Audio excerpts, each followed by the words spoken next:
Simula na ngayong araw ang pagpapatupad ng service contracting program ng gobyerno na layong magbigay ng dagdag kita sa mga tsuper sa gitna ng napakataas na presyo ng petrolyo. Sa ilalim po ng programa, babayaran ang mga tsuper ng 30 pesos hanggang 100 pesos kada kilometro.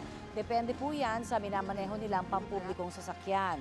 Sako po nito ang mahigit 800 ruta sa bansa na mga ruta sa mga pangunahing kalsada at mga dumadaan sa mga estasyon ng tren tulad ng LRT at MRT.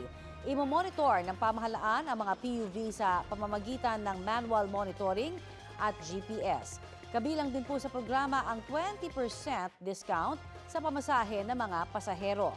Dahil mga major route lamang ang sakop, hiling ng ilang tsuper sa mga secondary road, maisama rin sila sa programa dahil apektado rin sila ng mahal na presyo ng diesel.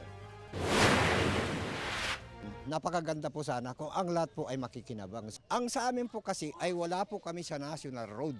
Nandito lang kami sa secondary road.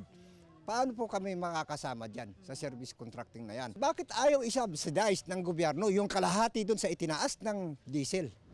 Para pare-parehas po kami na makinabang.